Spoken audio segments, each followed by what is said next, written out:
अपनी अपीलों के साथ जो है वो एक पटिशन दायर की। उसके बाद आज उन्होंने मीडिया टॉक की।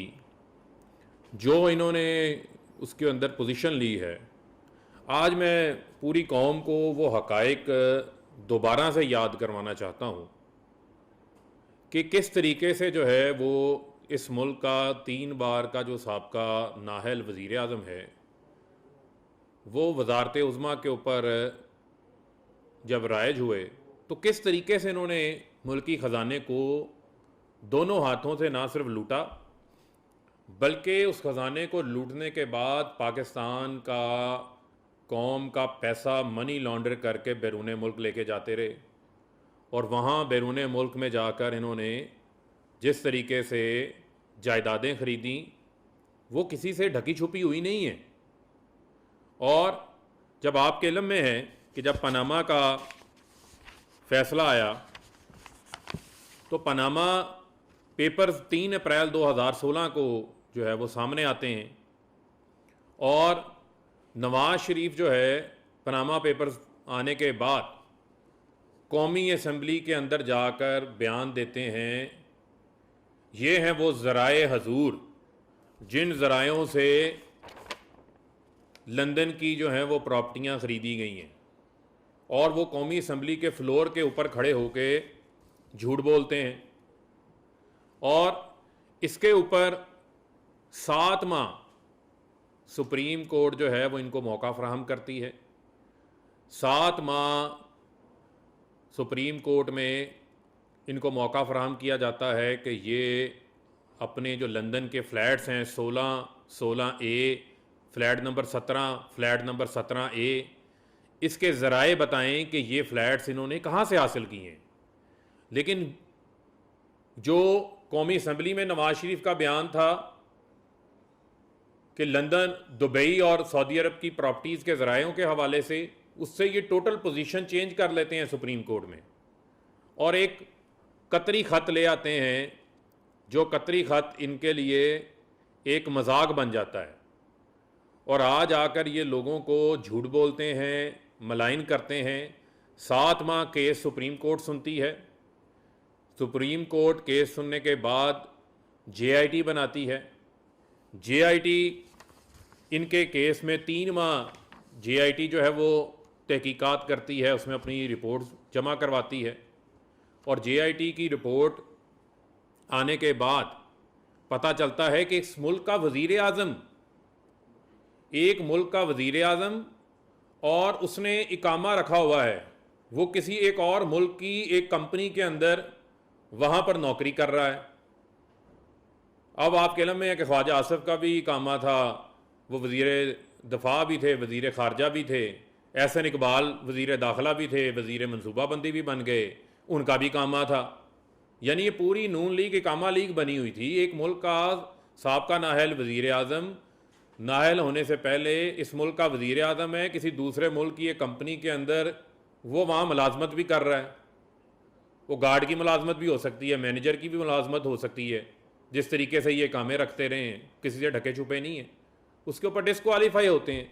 JIT बनने के बाद भी, रिपोर्ट आने के बाद भी सुप्रीम कोर्ट जो है वो इनको मौका फ़राहम करती है कि इनको फेयर ट्रायल का जो है वो मौका मिले। क्योंकि जो इकामा के ऊपर तो इन्होंने अपना असासा छुपाया हुआ था, जो तनख्वाह ले रहे थे ये FEZ कंपनी से, वो छुपी हुई थी, उससे नवाज शरीफ को नाअहल किया गया।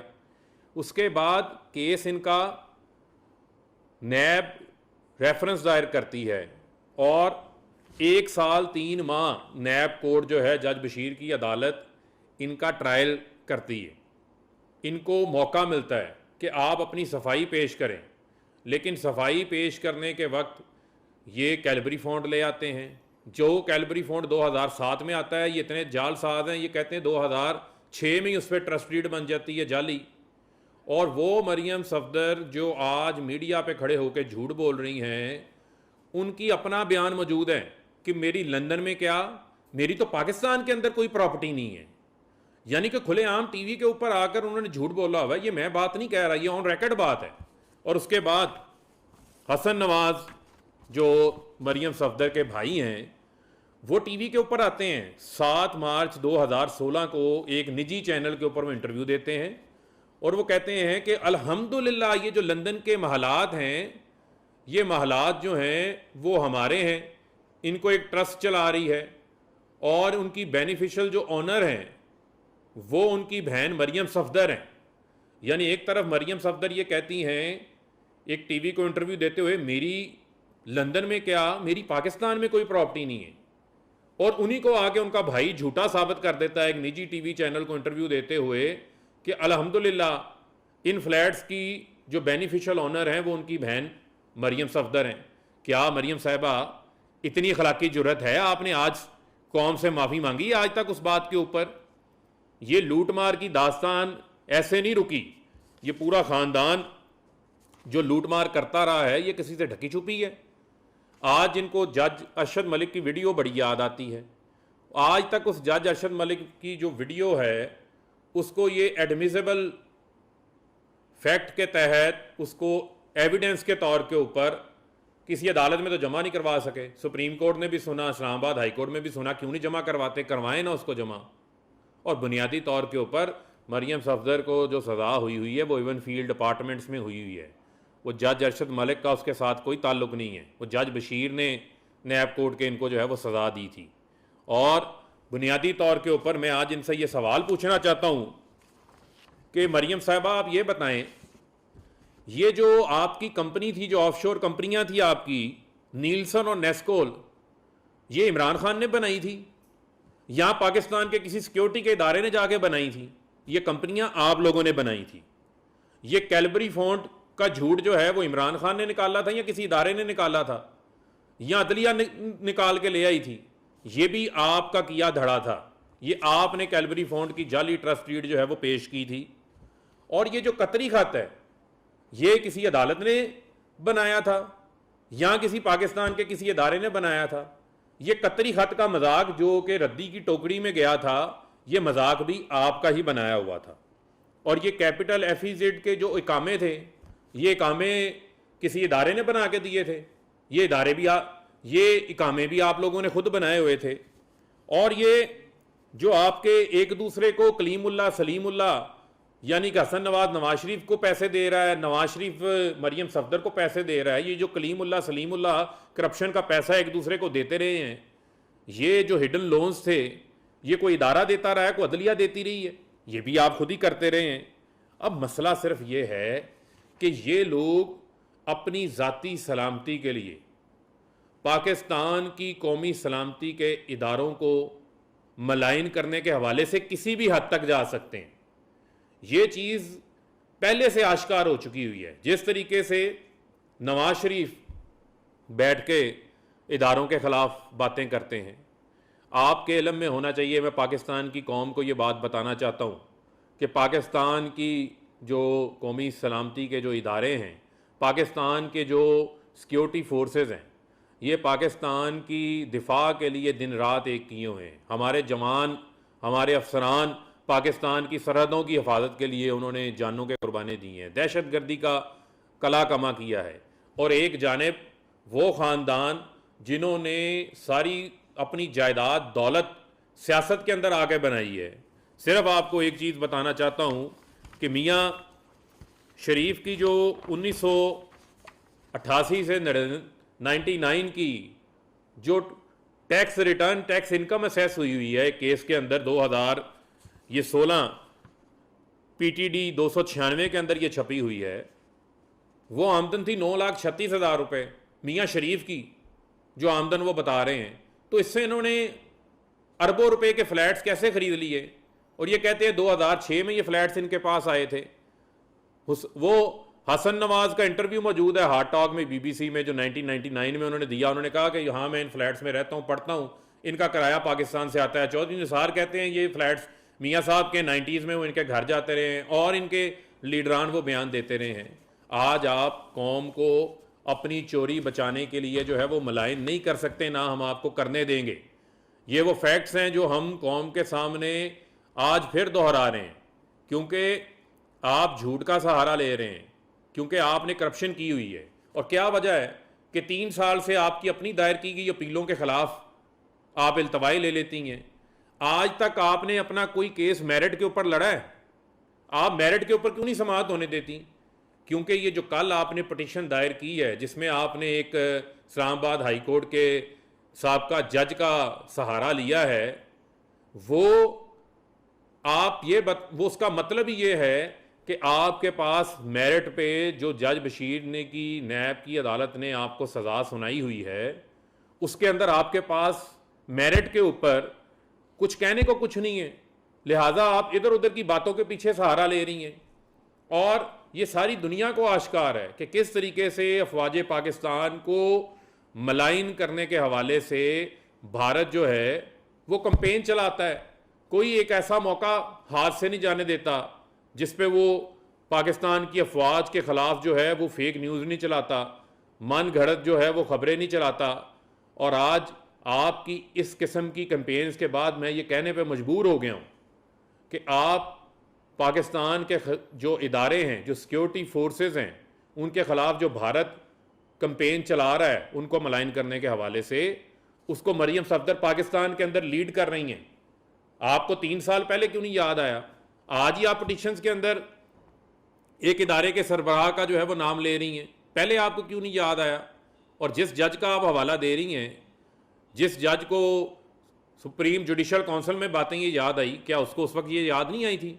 उस वक्त के वो चीफ जस्टिस हाई कोर्ट को जो कासी साहब थे, उनको उसने क्यों नहीं बताया कि उनको एक इदारे का सरबराह आके मिलता है, उनको दबाव में ला रहा है? उस वक्त उन्होंने क्यों नहीं बताया? सुप्रीम कोर्ट को क्यों नहीं बताया? वो खुद जज थे, वो खुद क्यों नहीं उस पर नोटिस ले सकते थे कि उनके ऊपर दबाव डाला जा रहा है? ये वो तमाम आफ्टर थॉट्स हैं, क्योंकि आप लोग सुप्रीम कोर्ट पे हमला करने वाले, आप लोग नैब के इदारे के ऊपर हमला करने वाले, और आज आपने जो नई पटिशन दायर की उसमें आपने से कितने शर्म की बात है, शर्म भी नहीं आती इनको। क्या प्ली ले रहे हैं कि जी वो एक केस था जिसमें जरदारी के सुप्रीम कोर्ट ने रिमांड बैक किया था, वो जस्टिस कयूम का जो फैसला था वो टेलीफोन के ऊपर आप लिखवा रहे थे। इस केस में शहादतें मौजूद हैं, पनामा केस में आपको पूरा फेयर ट्रायल का मौका दिया गया, लेकिन वो जो फैसला लिखवा रहे थे जिसमें आज आप जिस फैसले की बुनियाद पे प्ली लेने चाहते हैं, ये मैं पूरी कौम को बताना चाहता हूं कि शरीफ खानदान उस फैसले के ऊपर प्ली लेना चाहता है जो फैसला इनके अपने खिलाफ चार्जशीट था, जिसमें शहबाज शरीफ जस्टिस रिटायर्ड कयूम को टेलीफोन के ऊपर हदायत दे रहे थे कि ये फैसला आप जो है वो हमारे मुखालफिन के खिलाफ लिखें। आज उसी फैसला जो आपके खिलाफ चार्जशीट है उसी को बुनियाद बनाकर आप इदारों को मलाइन करके रिलीफ लेना चाहते हैं।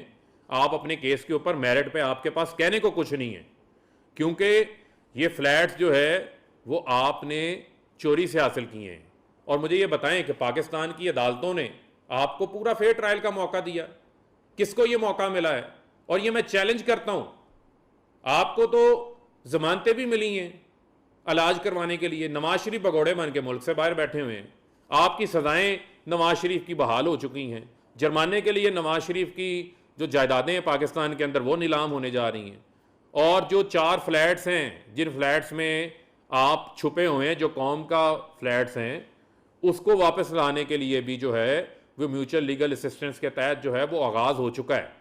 वो मैं कौम को बताना चाहता हूँ कि वो फ्लैट्स भी आपके हैं, वो आपका लूटा हुआ पैसा है, उसको भी हम जो है वो वापस लेकर आएंगे। और मैं इसमें इनको ये कहना चाहता हूँ कि अपने मजमूम मकासद के लिए पाकिस्तान के जो सिक्योरिटी के इदारे हैं उनको हम आपको मलाइन नहीं करने देंगे। ये जो आपकी करप्शन है, जो आपके काले करतूत हैं, उन काले करतूतों को हम आपको पाकिस्तान के इदारों के ऊपर हमला करके उसके पीछे जो है वो छुपने नहीं देंगे। ये हकायक है कि बेनिफिशियल ऑनर मरियम सफदर हैं उन फ्लैट्स की। ये फ्लैट्स जो है वो करप्शन के पैसे से बनाए गए, और आज आपके पास मेरिट के ऊपर इस्लामाबाद हाई कोर्ट के अंदर अपने केस में कहने को कुछ नहीं है, क्योंकि पिछले 1 साल से मरियम सफदर इल्तवाई ले रही हैं। ये ऐसा ही है कि अगर किसी लोअर कोर्ट से किसी शख्स के खिलाफ कोई फैसला हो जाए तो वो उसके खिलाफ अपील हाई कोर्ट में दायर करता है, उसको जल्दी होती है कि मुझे रिलीफ दे, मेरे खिलाफ जो है वो नाइंसाफ़ी हुई है। लेकिन आप इल्तवाएँ लेती हैं, कभी वकील बदल लेती हैं, कभी वकील की बीमारी का बहाना हो जाता है, कभी इस किस्म की जो है वो मुतफरक पटिशन्स ले आती हैं। ये आपके सवाए पॉलिटिकल सियासी झूठ के अलावा कुछ भी नहीं है।